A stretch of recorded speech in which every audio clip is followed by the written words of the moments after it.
Can you hear me, Aaron? Yes, I can, Tom. How are you? Good. How's it going? Very good. I was waiting for a Skype call because I got you mixed up with another one that Missy is coordinating with me. So my apologies. Oh, none needed. None needed at all. I'm actually I'm in my kitchen right now, but I'm trying something new. So I'm thinking this is going to work, but you might get a call back say, hey, it didn't work. So I got to call you again. So I'm Zooming right now, and I was going to schlep everything into my kitchen where it's a little cooler. My laptop, my mixer, and all that. I'm like, oh, and then I saw Zoom on my phone. I'm like, don't tell me that I don't have to put on that stinky headset. It's gonna sweat my dome. Yeah, I gotta get headset myself because I use Bluetooth when I'm on my cell phone, and I Right. use the laptop speakers when I'm on Zoom. So and I'm not podcasting myself, so I suspect I need a mic and boom and all the other good stuff, but not yet. Well, the good news is you sound absolutely perfect. So I'm excited for that. Good, good. Cool. Well, I'm going to do the introduction a little later on, going from all the stuff that Missy sent me. So I thought we'd just jump right in. How does that sound to you? Oh, before I get into it. So read your book. Phenomenal, by the way. I'm sure you're hearing that all the time. Well, no. You know what? We're always our biggest critics, so thank you very much for that encouragement. Oh, you're quite welcome. So there are more. So the chapters that I wanted to focus on today, they were all great, but the ones that really interest my listeners are ones that are talking about going within, obviously, and empowerment and things of that nature. So not so much in the day-to-day with relationships or things of that nature, or business, but just really a deeper dive into how we get our power, where we get our power, and where we lose our power. All things that you are very well versed in speaking about, obviously. Okay. Does that sound good? That sounds good. And you're separately, I'll have to learn more about some of your meditation techniques because I've done it. I'm not consistent with it. Everybody struggles with the same thing about distractions, but that's another topic for later. What so what would you say is the objective of your listeners? I mean, is it general internal peace? Solidarity? Is it? While I won't get into all the specific challenges we face, one of the ways that I apply the importance of going within, as you've seen in the book, is having a consistency inside about all things that you're doing in life. So while I won't delve into any topic very specifically, as you mentioned, I think that it's hard to separate the core benefit of even meditating because it does affect many aspects of your life, just like you consciously. And it seems like you and I are great complements because where you are, where meditating unconsciously soothes you and gives you peace, the going within, the conscious part that the book talks about is deliberately understanding why things are as they are, kind of being a little, and since most people are more left-brained and some of us are, and those that are more heart-connected are the opposite, they need some help as to how to conscientiously connect with source or connect with themselves. So I just want to make sure, because what I don't want to do is step outside of your intent by delving into how going within helps us in aspects of our life. You know what I mean? Yep, I absolutely do. Well, the good news is having a meditation practice helps me understand that whatever we talk about is going to be just what's needed. It's good. So you don't stress over it. I love it. Okay. No, I don't. Ready to start whenever you're ready. Okay, cool. I obviously know about your life growing up, but if you could tell listeners a little bit, Reader's Digest version, about what life was like growing up for you in Chicago, right? Yep, I can do that. Cool. So what was it like? Tell us a little bit about your life growing up. Oh, Paul, sorry. I didn't realize you started. My bad. Oh, no, don't worry at all. Tell me when we're officially starting, because I thought you and I were just having our separate conversation before go. My bad. Well, here's the cool thing. Depending on your level of comfort, I've got Patreon listeners, our Patreon sponsors, and they sponsor the show each month. So the audio is going to go right to Zen Commuter, and I can obviously cut out anything, edit this, edit that. But for Patreon, I'm like, you guys know, you want the video? It's raw. So here it is. So With that said, Okay, Okay. listeners, we're going to start now. Let's start now. Okay. So why don't you tell listeners a little bit about what it was like growing up in Chicago? Well, Chicago is a interesting city. It's cold, first of all, but I was one of four kids. I'm the youngest. My parents divorced when I was about three or so, and shortly after that, divorcing, I think I shouldn't say I think, we moved to Houston. So from about three or four until 10, we were in Houston for a couple years, Phoenix, Arizona, Houston one more time for 2 years, and then back to Chicago from 10 on. So my growing up in Chicago was really from 10 until 20 years old, at which point, being the young little old man that I am, I got married, bought a house, and then a year later moved to Dallas, Texas to further my technology career. So Nice.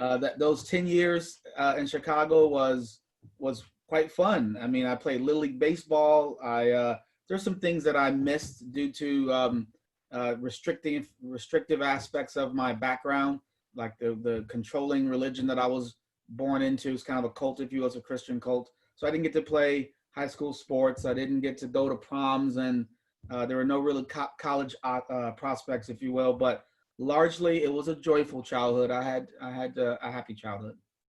Well, so that's a good thing to know, because I know that growing up, we had some struggles growing up financially, but my parents, they didn't even like. I thought we were like the richest people in the world. Right. I'm like, do you know that we get to go on vacation and we all stay in the same room? And my mom brings breakfast right to us. She makes Right. powdered milk, and we have cereal right in the room. Right. And I'm like, oh, life is awesome. You know, if we Uh, had more of that perspective as children, where you don't know what you don't know, the glass is always half full. Because again, similar to you, the single mom situation, I bought a lot of stuff for myself, especially once I hit 16 and was working. I contributed rent, so I was paying like $250 a month, paying my Dang. share as a I guess that made me a sophomore in high school, and we were poor. I was in the free lunch line. I occasionally went to the store to run an errand for my mom and pay with food stamps, but again, I didn't feel a measure of unhappiness or discontent whatsoever. Right, right. Now, when you said you grew up in a very kind of strict religious household, was it both your parents are of that same belief system, or was it just your father, your mother? Which? Before me, I'm not sure, because remember, they divorced when I was 3 or 4-ish years old. Oh, right, So, right, but my older brothers, I got one that's 10 years older than me, one that's 6 years older than me, and they recall when my mom started adopting that religion, and Christmas went away, and they started losing certain privileges. But it's all I've ever known. So, and it was right. mom. And as they say, usually when someone ends up in a cult-like religion, and cult, let me just define that real quick, because people Right. might throw that around. A cult is a very totalitarian form of governance. Totalitarian meaning total. So essentially, if anyone has seen the Leah Remini Scientology stuff, it was not Scientology, but the formula is, if you disagree, if you in any way dissent from the belief system, whether you blab about it or not, you have a big problem. Basically, you're public enemy number one, and Right. everyone is cut off from you. So it's kind of a form of slavery, if you will, and it's usually through fear based upon displeasing the creator, because it's all or nothing kind of thing. So those that are in it they have a good heart intention.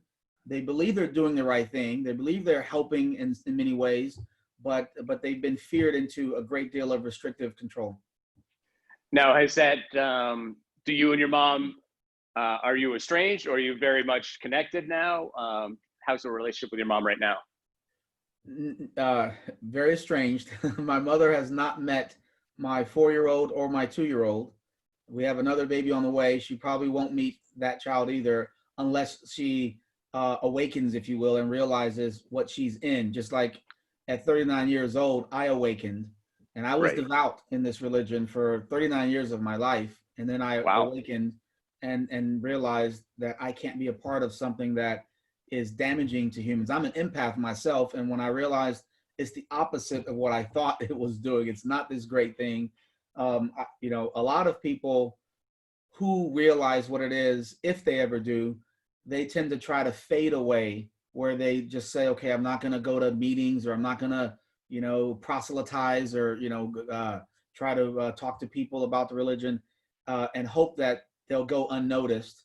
But rarely, in fact, I don't know anyone personally that has ever deliberately left. And by the way, this includes all kinds of celebrities, from Jacksons to the Wayans, Selena Gomez. I'm sorry, not Selena Gomez, Selena, the singer, the first Selena, I forgot her last name. Right, yeah, me too. Yeah, I mean, just the Williams sisters. So some may know who this religion might be just upon all those names. But these people, I mean, most people, if they disagree, they won't separate from it for fear of this very thing, of losing so much. And I don't know why I'm wired this way, but I have a hard time living in any sort of untruth to myself. So I had to speak up about it, and I wasn't rude about it. I wrote a very loving letter to the elders, if you will, letting them know that I no longer want to be affiliated, or no longer want to be considered one, but I respect everybody else. I put a letter on Facebook that explained to the hundreds or thousands, however many people it was I had at the time, that while I love them, hold nothing against them, I no longer subscribe, and that I wouldn't take it personally if they're not going to speak to me again, because I understand that they believe their life depends on it, all this stuff. And right. The wife and me, literally, you could say we had popcorn watching our friend total drop and drop and drop. Like, as this spread, they're like, I'm out of here. And it's been, an interesting journey. We've never been happier since then, believe it or not. Would it be nice if we also had a mother or some brothers, some old friends from back in the day? Sure, that would be some nice icing on the cake. But absolutely, the one of the best things I've ever done is live, resolve the conflict within me and make that decision. So was it a gradual process that you, or was it total epiphany? I mean, so you were pretty entrenched to your own admission. Were you just kind of thinking, over a period of time, like, I don't know, something doesn't feel right? Or did you either meditate, or did you have a dream, or just come to a point where you're like, this is effed up, I cannot be part of this anymore? Right. Which one was it? It's kind of a little bit of both, I think. Part of what I talk about even in my book is how the truth of what we are and how we feel on everything, and our absolute truth in terms of decisions and direction, is always right there with us. We just don't realize it is suppressed, and that we dodge it and we run from it.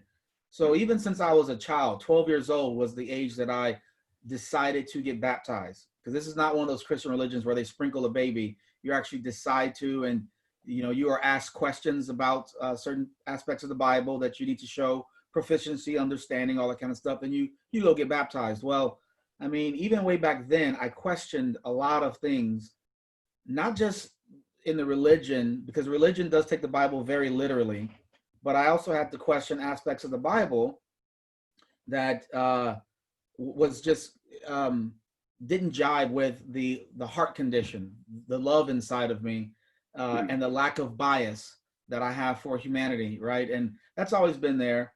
And then, of course, the way that prayer was taught, and the fact that God protects, he's always there for his people, if it's in line with his will, all that sort of thing. And I would hear certain events where some of God's people, so to speak, meaning other people in the religion, might have a terrible car accident while they're actually out doing God's work, and 3 or 4 people would die, right? And I'd say to myself, I understand that God isn't controlling every single event here on earth, at least according to the way we were taught in the religion.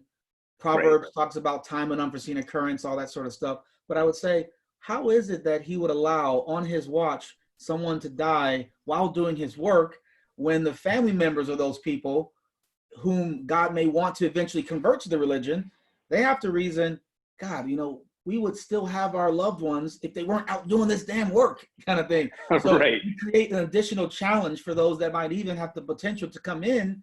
That was just one of many logical things that I'm like, and then I eventually realized, apparently, um, prayer for a God to manipulate and intervene for us isn't true. And I've always felt that way as I watched people get murdered, and, innocent 18, 19-year-old boys that are at war, military, and they're praying that they come out okay and bullets go in the head, like all these things are going down. And I'm like, chances are we're in this alone, or we are the God of our own outcome manifestation. Maybe we're one with God, and gradually, I was just expanding that way until finally, I just said, I can't subscribe to this anymore, especially when I knew all the various topics that the religion really messed up lives. I won't go into all those.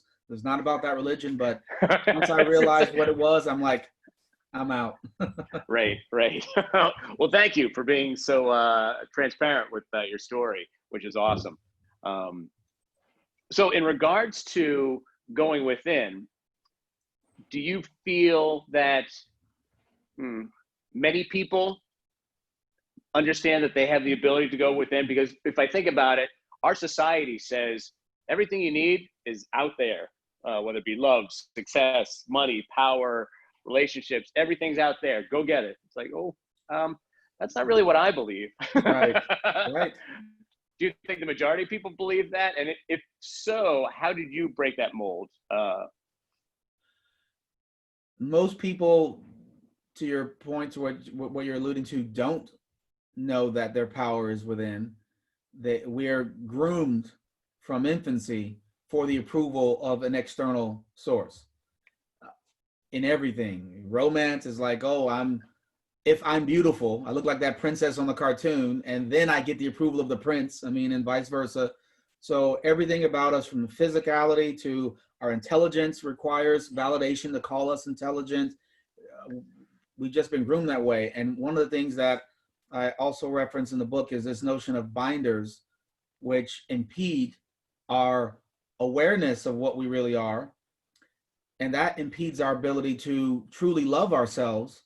And I don't mean in the pop culture sense of accept your appearance, accept your weight, that's all good too. But I mean to really understand that you have an essence or a spirit, a spark, long before anything your conscious mind was ever taught. And in fact, the things that you are taught more often than not are incongruent, or they're in conflict with what you actually are inside. And so we all build up a huge array of external energies, ideals, labels, all kinds of things that, and to smaller or greater degrees, are foreign to what we are. And the example I give, and speaking of your purpose, and I'll get into the example, our purpose, all of our purpose is joy, and we can recognize this when we look at ourselves as babies or as children, how we love to do what we want to do. We want independence. And if anything chafes at what we're trying to do, there's a grunt, a squeal, a cry, you're immediate about that was not in my path, and that doesn't make me happy. When we get much older, we also tend to do what is our truth, and we're less likely to try to appease everybody else with our life, because we're aware now that we're the captain of our life, and that piece is more important. It's that in-between part, like after toddlerhood, before we're elderly, that we are lost, and we're trying to impress. Just a little gap. Just a small gap, right? We're lost. We're trying to please and be everything that externally seems like we're supposed to be. So the going within part is not. It was once natural to us, then it becomes unnatural because we go to preschool and we look around and everyone's been taught by their families and their own experiences that to constantly seek approval and constantly impress. And before you know it, we all become this like a school of fish, and we're following each other. And then it just progressively more. And before you know it, you have a job that deviates from joy. Most people dread work. And yet that's the thing that we spend most of our time doing. We're in relationships that don't really serve either of us. And yet we're scared to leave because it either looks bad or resets the clock or insecurities. We have, we're not doing our hobbies anymore because we're old. And we let ourselves, we let ourselves forget about the simple things. So we deviate from joy, and that's really the purpose. Well, I love the example you give in the book about the toddler when you were in the airport, and the kid has this, mother's taking him one way, and the kid's like, "No, I want to go this way," and then the mother kind of just like gets wrapped in her own thing, and then the kid's like, "Whoa, whoa, whoa, wait, I'm here. Come on, look at me." Right. Right. I want both. I want you to interfere, but don't really interfere. I want you to just notice me, please. Yeah. Right, exactly. Which is it's kind of funny because we go through life. We all want to be recognized for what we actually are. We don't want to be necessarily changed from what we are. That's the example of the toddler, right? It's like I want you to still acknowledge my presence, see who I am, see me here, but don't necessarily redirect me. Don't control me. But once you ignore me, well, don't I exist? Like, what's going on here, right? Oh, that's awesome. So in the book, you talk a lot about anxiety and overcoming anxiety, using anxiety to our benefit. Have you ever had challenges with anxiety? Have you ever had an anxiety attack or panic attack? I have trouble labeling it that because I don't quite know what those mean. But yes, I would have to say so, where anxiety is so overbearing, you either just want to sleep nonstop, you want to sleep it off because that's an escape, Right. or you lash out at, you scream, you're like, what's the deal? What universe, source, God, like, what's the answer here? Because and ironically, when that's hit me the hardest, it was at a time where I wasn't sure which choice to make. And I love knowing. I don't like not knowing that I'm doing what I'm supposed to be doing. So I was at a crossroads, and it's like, can something please make this decision clearer? Is that kind of thing. But when I talk about anxiety, this is one of the most important parts of the book for me, even though for most, they might say, no, it's business or it's relationship help, because we all need and have relationships. But Right. The way we manage anxiety kind of envelops a lot of things, because anxiety is associated, or anxiety comes from all those other topics I just mentioned anyway. And when we realize that just like muscles get stronger under weight, we've all heard how diamonds, of course, under pressure, etc., you are really formed and you're forged. You're also much happier after anxiety, right? It serves a purpose, and after fear. In fact, my heart goes out to those that are in something that's really intense, because the most beneficial forms of anxiety is where you can't get comfort from anyone else, right? And then you may say, well, really? I mean, that's the worst. But that's exactly the point, is your ability to understand that you are incredibly powerful. You have all of your answers, and you don't have to be dependent. And that's not an ego thing. I don't want to be dependent. It's just the reality that Right. you came into this world alone. Even if you had a twin, your experience is only inside of you. You experienced it. When we pass on, it is alone. And everything in between, no matter what boyfriend, girlfriend, parent, whoever you have by your side, you are 100% alone, because you are the only one with your own makeup and mind and history and feelings that experiences what happens. And so we have to be able to understand why things are happening and how they serve us. And usually that's the case in retrospect. So part of the point is, when you go back through your life, you'll notice most older people, they rarely have regrets. They're everything they've been through, they realize served them in some way. And so that's exactly true with anxiety. So I kind of break down the 3 or 4 different ways that anxiety has a way to turn you into a bit of a superhero, even physically, in terms of your vibrational essence too. Yeah. Oh, absolutely.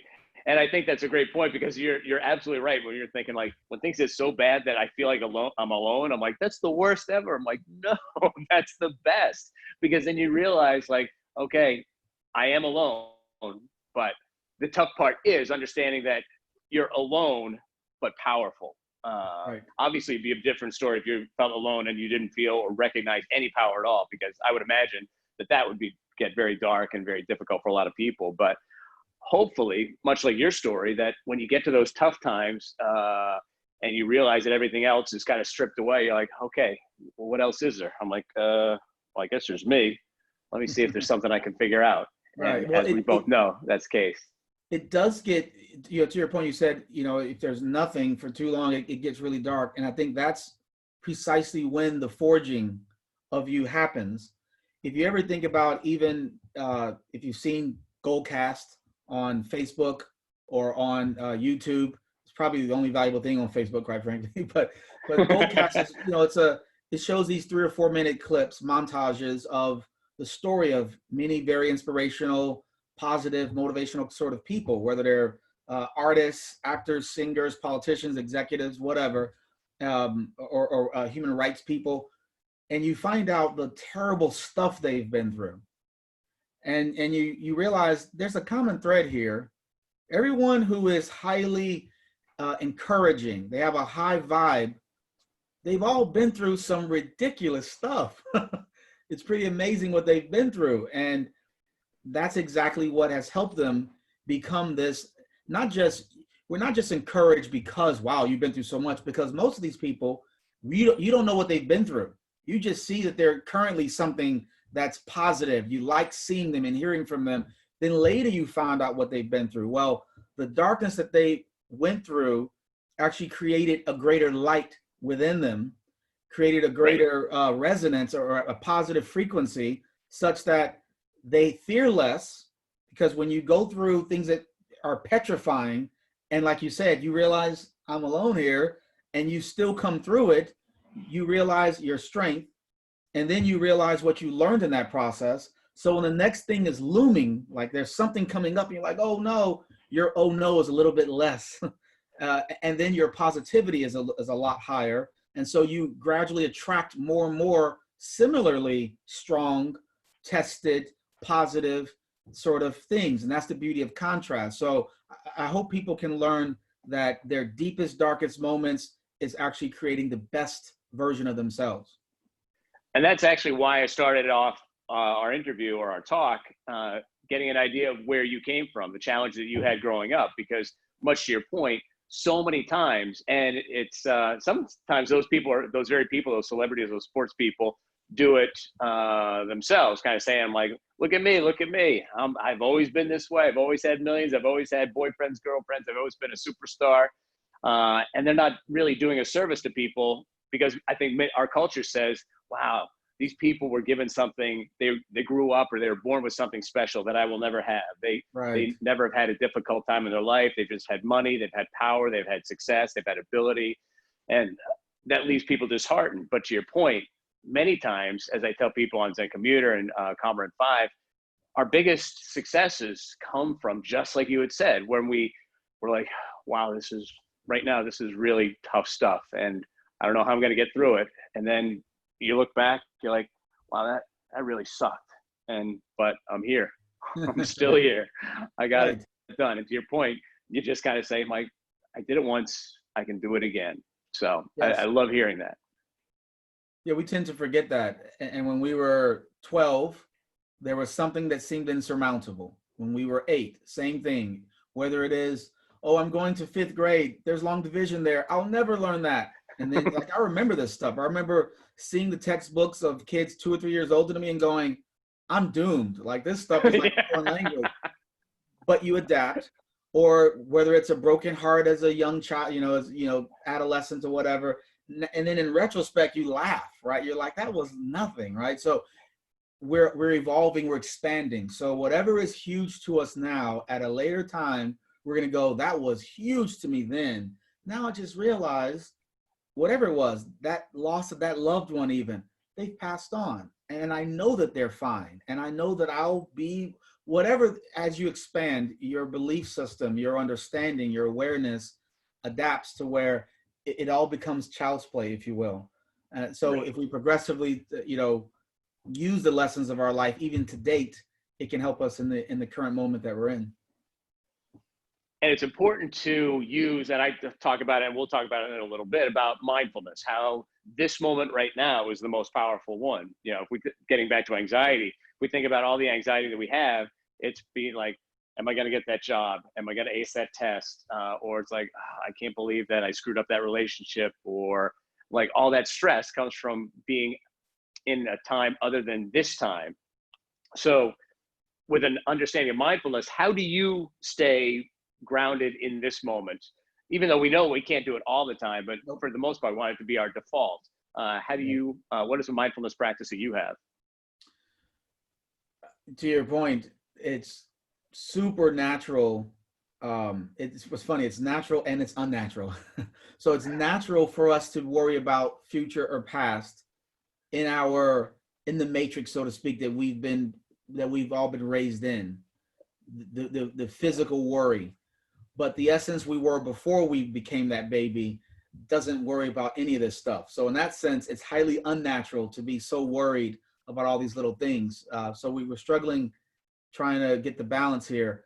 I talk about, I think you alluded to it in the book, where all anxiety tends to be fictional. I think that's what you were also getting at, where it's right, failing that hasn't happened yet, or something you've done in the past. One of the things that, it's kind of like your journey and the awareness that you either get through an epiphany, as some people have. Some people's awakening is like a very short period of time and they're transformed. For others, it's a gradual evolution just through experience. A lot of older people end up awakened just through years of life. And then others take a more deliberate approach. They are meditating, as you're showing people how to do. They are reading books like mine and others, where you're giving conscientious tools to dissect and understand intellectually why things are as they are. In my case, I wish I had a much more consistent meditation practice. So I'm interested in learning, and I'll research more about what you've been teaching and what you do, because it has helped. But we're so in the immediate stimuli of life that we don't always do it.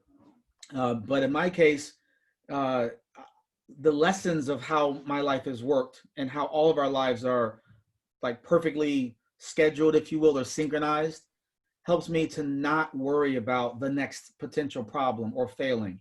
This is why, so there's really two ways. You either unconsciously do it through going into yourself through meditation. If you develop a strong way of doing, that's one way. The other way is to consciously look back and understand why you don't need to worry about the future. So, because it serves you anyway, right? So right. That's one way that I stay in this moment when something is triggering me, trying to trigger me. I realize the most powerful moment is now, because the future doesn't exist yet, at least, and the past is irrelevant completely. So what is my current energy? If I'm sitting there going, oh, and I'm petrified, unless there is a gun nearby about to hit me, or a lion about to eat me, or something ominous, I realize I am wasting this moment, and I'm drawing in the outcome I don't want, because my fear is a negative energy that draws more of things I don't want. So that's when I decide, okay, I'm going to go to the beach. Like in my moment of stress or tension or concern, I'm going to go to the park. I'm going to do something that is forced to change my physical energy. It may not change the problem, the intellectual issue, whether it be business related or family or relationships, a problem, a debate, or not a debate, but a conflict. At least my energy will be different right now by going into something that changes my now state. And then after that, my mind can now address the problem without the emotion of fear, because fear is crippling, right? So if you immediately go headlong into, since I'm going to fail that test, let me just study, and I'm motivated by fear. How much can you retain when you're triggered by the fear? Better to go and get your energy in a place that doesn't have that worry. Now the mind can address the bills or money or the test or whatever it is. You know what I mean? Right. Absolutely. So you said you meditate, and we'll definitely keep a dialogue going after this, so we can talk about how we can keep your meditation practice consistent daily. how did you learn to meditate, or how long have you been meditating, whether it be consistently, inconsistently? When did you learn, and what was it like? So first off, one of the things I realized when learning about meditation is that I apparently have been doing it naturally for a very long time. So I guess when I tell you I don't do it consistently, I guess the deliberate, I'm about to go sit down and meditate, not consistent. But I'm Right. an extremely introspective person. But the meditation where all thoughts are silenced is the thing that is so hard for me to do. But the pondering, the understanding of how and why, the appreciation, the glass half full, the driving in the car and reflecting on anything. I see a homeless person, I'm reflecting. I see, so I've always called myself a student of life, where I'm not just in this physical experience. I'm always wondering and understanding and feeling certain things that I allow myself to feel. So that has always happened. Now, when I started trying to still the mind and just be there and be still mentally and even emotionally if possible, that dedicated time has been few and far between. So that's the part that I probably do that. In fact, this past few weeks, I've been doing some Tai Chi. Nice. And in those moments, there's no thought. So I find if I'm doing an activity, yes. If I'm trying to sit there, I won't do it as long. So I need to get some tips on that part. Well, it's so funny because when I'm teaching people how to meditate, as we talked about earlier, we're so societally driven. So we see all these people it's like, hey, I meditated for an hour. You know, you look at your Twitter feed, like, oh, I meditated for an hour. I would just meditate for 38 minutes. And like anybody that's just starting out, it's like, I can't do that. I'll never be able to do that. So it's like, it's one of the things I tell people when I'm teaching them. It was like, dude, we are going to start so slow. You're going to think we're not doing anything. I want you to be silent for 1 minute for a week. Each day, you can spare 1 minute and just sit. And it's going to be tough. Even that 1 minute, your mind is going to be flooded with thoughts and feelings of like, I got to get done. I got to go. I got to be moving. I got to be doing something. So, but when we have those small increments of like 1 minute, great, we did that for a week. Now we're going to move on to 2. And eventually we create that consistency with those little wins. We've got that momentum going up. So you're looking at each day, you're like, cool, I sat for a minute. Good, I got it done. And you're looking at the calendar, whatever you're using to track it. You're like, okay, you know what? I got this. But the other thing too is there's no right time to meditate. So people are like, oh, a perfect meditation practice is 16 minutes every day. I'm like, oh no, there's no time. Meditation, and the thing that gets our culture so confused about meditation is that everything in our society says there's a beginning, there's an end, there's a process, there's a plan. You start as a novice, you become an expert. And Right. if you can't fit into that that continuum, then why would you do it? And it doesn't really exist. Whereas meditation is obviously the exact opposite, where it's like, you're just, I tell people, if you've sat down to meditate, you've already succeeded, whether it be for 1 minute, 20 minutes, an hour, 2 hours, a weekend at a retreat. If you've created that intention to meditate and sat down to do it, whether you quote, feel you were successful or not, you got it done. So don't worry about that. Awesome. But you brought up a good point too, is there's so many different types of meditation. There is sitting on a cushion or a chair and literally just trying to bring your attention back to your breath should your focus waver. But there's walking meditations, there's Tai Chi, there are so many different ways to meditate. So, and even the meditation, the word itself, much to what you alluded to before, where like, if you're just walking or driving, is that meditation per se? I'm like, well, it is if we're going in. I mean, that is the very goal of meditation. Yes, it's about creating some stillness and creating some calm, but the ultimate goal is to strip away our ego, strip away our humanness, as I call it, and get in touch with our source.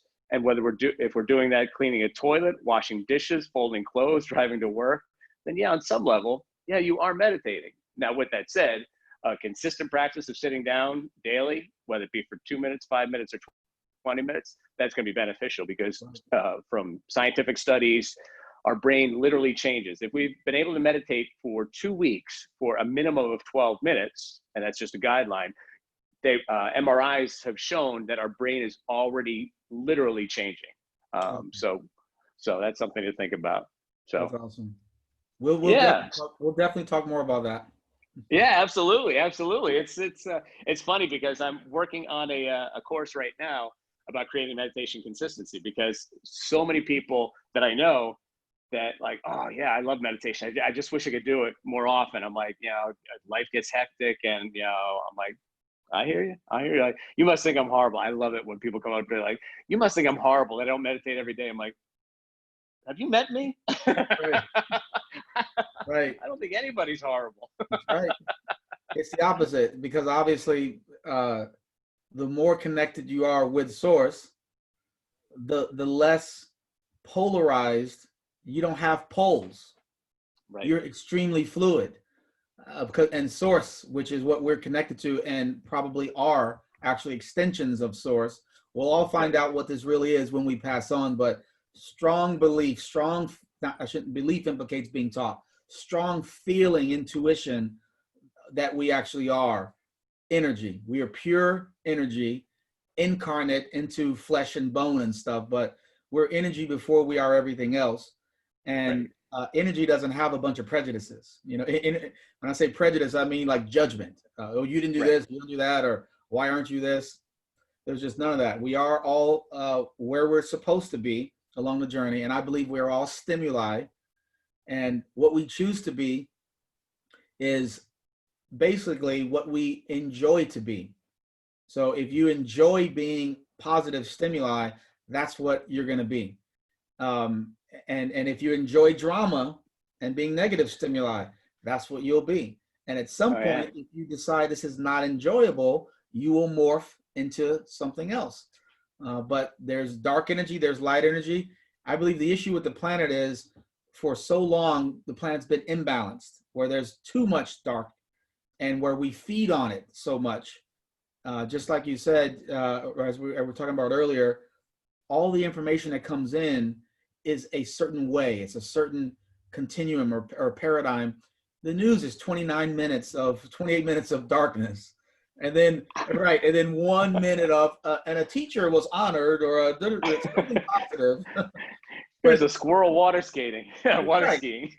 One thing to lift your vibe, and the rest has been, and then, all the reality TV, most of it is darkness. And I think that the period we're in right now is a collective additional amount of darkness, or dark night of our collective soul, because we all are experiencing fear and uncertainty about, disease, about money, about all kinds of stuff, politics, safety. There's so much that there's such an energy of fear going on that is actually forging us as we speak. So I'm actually positive that more people are going to become a lot more mindful and soulful in terms of what really they are and how they really gain fulfillment, how they really get joy, make adjustments in career or relationships or habits, because you're going through something that you might have feared so hugely, and you're going to come out of it, and that is going to cause you to rethink. And it's funny because I have a feeling that you're probably the exact same way. When I think about the challenges that we have right now with the current health crisis, I always have to tell people, I'm like, I can't help but think that there are so many things that are going to come out of this that are going to be positive. Yeah. And yet I always feel like, and this is, I talk about fear. This is like my own fear. It's like saying, I'm like, dude, there are people that are just going to jump all over that to say, this is horrible. There are people dying. How can you be so insensitive? How can you be so but from a meditation, I learned a long time ago, well, as long as 3 months ago, where it's like, dude, people are going to have their worries, their fears. The people that know you for who you are will know that you honor and respect the people that are having difficulty and are compassionate and empathetic for those people. But one of the things I hear in my meditation all the time is, it's not going to be serving for you to buy into the doom, the gloom, the fear, the worry, the pessimism. Like, shed light wherever you can, and people will notice it where it comes from. So true. I completely concur. So how can people go about, we're coming up on the end of our hour, so I want to make sure that people have a way of keeping in touch with you. We obviously are, but how can people get the book, follow along the things that you're talking about outside of the book? My website, they can go to unboundedbook.com, aaronmccormick.com. Cool. Also, Instagram, I'm fairly active there. I try to share a lot of light, positivity. And I talked about being fluid. It's funny, the Instagram started as a hobby because I'm a car guy. I've always loved cars since I was 3-4 years old, know their stats and everything. It's just, I call cars, any hobby is like your nothing box, because you're not thinking about work. You're not thinking about anything deep. It's just something that it just feels good to do. So we got to have them. Well, I started the Instagram several years back, and I did it because I would be on Instagram searching for cars. Ideas, different things people did to them, whatever. But I've had a lot of cool cars myself, like literally over 100 of them.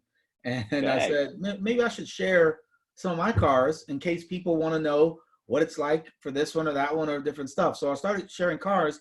In fact, my Instagram account was called The Ride Stable, right? And it was just where I would just post cars, nothing really about me. But none of us are any particular thing, right? All of us are so much more expanded, and that got stale like within 3 posts or something. I'm like, enough of the cars, right? So then comes real life stuff and travels, and then deeper perspective on humanity and travel, and introspection about ourselves and our own power, our connection to others, our love and empathy, and a lot of things like that. And so it's a bit of a bridge. And what's ironic is I'm a bit of a bridge. So the more you introspectively understand your essence from the get-go to now, the more you realize your place and your purpose, why you chose to be here. And there's 2 basic reasons we're all here. One is to experience something, so joy, and so it's you serve yourself. You came for an experience, get that experience. You can't love others till you love yourself. The very next reason is to serve others. It's programmed in our DNA. And even when we don't think we're doing it. But how do we become more conscious about it? So I realize I'm a bit of a bridge. I'm like ambidextrous. I'm 2 sides of a coin in almost every way. I'm very intellectual, very business, very, and that serves a purpose because I'm highly spiritual. And to the very literal person who thinks esotericism is too woo-woo, right? They'll see, oh, here's a business guy that is very grounded and anchored to this reality and business and success and having things, Lamborghinis, all that stuff. But wait a minute, he talks to woo-woo? like what's going on? Well, it's not woo-woo. It's scientific. It's his real stuff. So I hope that in the Instagram, those that are already watching you, they're already beginning to awaken anyway, right? They're already aware, and we all are serving different purposes. I'm tying the physical paradigm to the spiritual one in very conscious ways so that we understand, oh, wow, this is all for a reason, and I am more than I thought. And it's a fact. It's not just motivational stuff. Once you really go through things that become a truth to you, belief is what moves us. It's not rah-rah coaching. It's when there's an actual energetic belief. So, that it's an interesting way that we're all serving a purpose. I love how you are helping people, meditate. And there are people along the spectrum that realize this and want to do it. The service that I'm giving is way before you, right? Mine is where there's I shouldn't say the service. It's not quite like that. My Instagram evolved this way where people that are just like, let me just see a cool car. Let me just see some, some nice vacation somewhere. Or let me just see some cute babies. All those are cool things, but they're not thinking about going within just yet. And then they'll realize, oh, wow, there's something there. And then somewhere down the line, when they already realize the value, they're looking for other people that are much more deliberately esoteric, such as meditating as you help people with, such as other forms of messages and memes that are all about spirit and source and all that kind of thing. So I'm happy to know you, man. I'm glad to see you doing what you do. Well, right back at you. Thank you. And I couldn't agree more. One of the things I like is one of the things my meditation practice has helped me understand that I've known for decades is that everything comes about, everything happens for a reason. While that sounds wildly cliche, the fact that you and I are talking right now, it seems so coincidental, but absolutely planned. That's one of the things I love about my meditation is the world is so complex. There's so many, there are 8 plus billion people, so many moving parts. And it's like so chaotic and so random. And then when I meditate, I'm like, it's not even close. Everything is so wonderfully orchestrated. Everything is so wonderfully planned, whether it be something you deem to be the worst day in your life or the worst event in your life. Everything is bringing about the best in all of us, whether it be a people, whether it be an individual. And when I get to talk to people like you and hear your story and see that you and I are doing the exact same thing in two totally different ways, connecting to source and being a resource and a guide for people that want to do the exact same thing, I get so excited. So thank you for our time today. Thank you for having me. Yeah, it's a bunch of perfectly timed intersections. So I'm glad we did our colliding in the proper way. Yeah, exactly. Happened just the way it was supposed to. Agreed. Awesome. You know what? I have a feeling we already talked about it, but way back in the day when I had Zen Commuter and I had a lot of guests on, there was one question that I had always asked people, and we kind of covered it, but I'm going to ask it anyway. And that is, if you had the attention of every person on the planet, what is one thing that you'd want the world to know? Talk about a profound question. I was just going to say, I always tell people, and when I ask that question later after we hang up, they're like, dude, you could have given me some prep. You could have told me that was coming. No, I like it. I love it.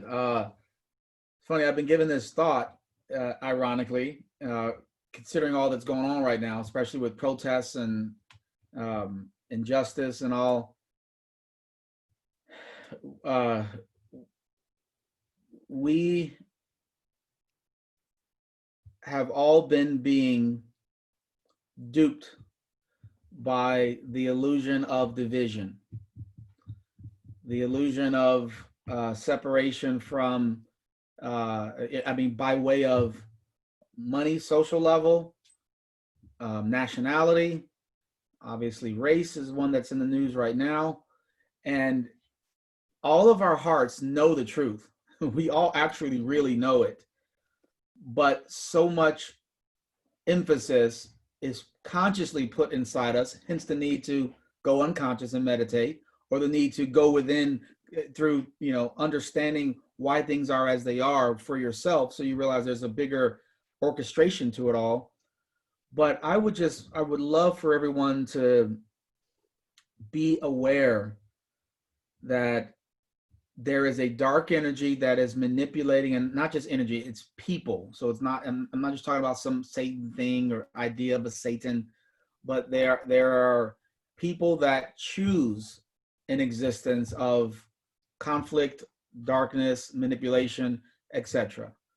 And that's their choice for this particular life. We all are infinite. We incarnate, we experience, and who knows how the whole thing really works, like I said, until we pass on. But I just feel like we are so bought into narratives that are external. Like even as a Black man, and I look at Black Lives Matter, the thing that troubles me most about that is the terrible energy that this and all the protesting and this whole concept is putting into the planet, because it implicates that Black lives don't matter. The fact that we're saying that they do. And if there are 20 people that are treated this way by an officer that are killed, as terrible as that is, there are a whole lot more victims that are other races, because in this country, Blacks are the biggest minority. So it's happening all the time, but it's still a minuscule amount of what officers do. And so these poor officers that are, I mean, think about it. If there's 40 million blacks and there's 20 stories like this that get highly televised and publicized, you're looking at a less than a 1 in a million chance that that happens. And yet think about how many black men are literally petrified when they see a cop because they're afraid that that's how the reality is going to go. And yet those rogue cops are murderers, and murderers are rare, right? They're extreme. That's not our real human nature. It'd be like a woman who is afraid of being raped when she goes for a jog because it happens 1 out of a million times. Like, women don't think that way. They're not worried like that. We're not worried our plane is going to crash.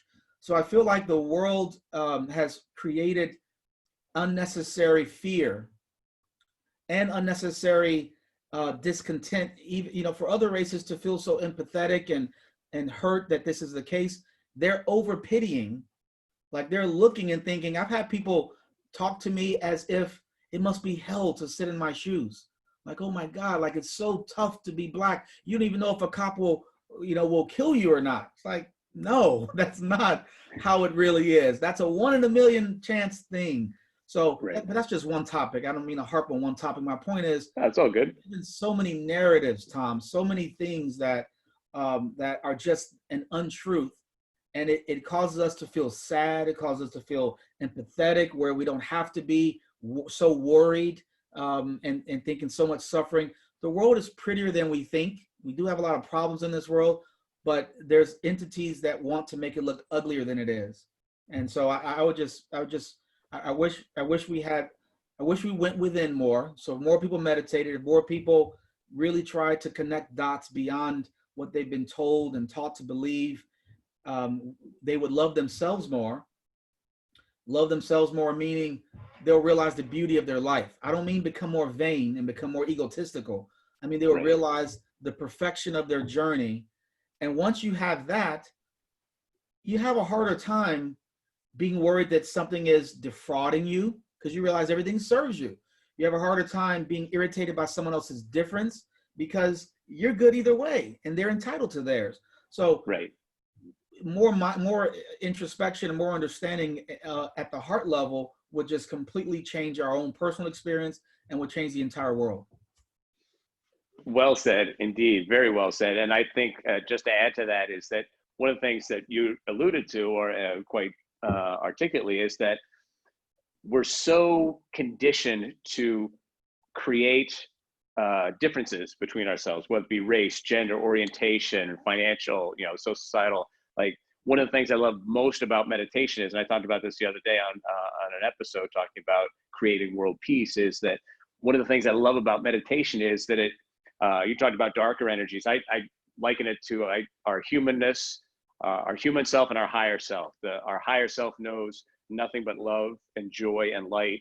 And our humanness says, well, there's fear, there's worry, there's anxious. And we've called ourselves here to understand light and love. And the only way we can do that is by understanding its antithesis.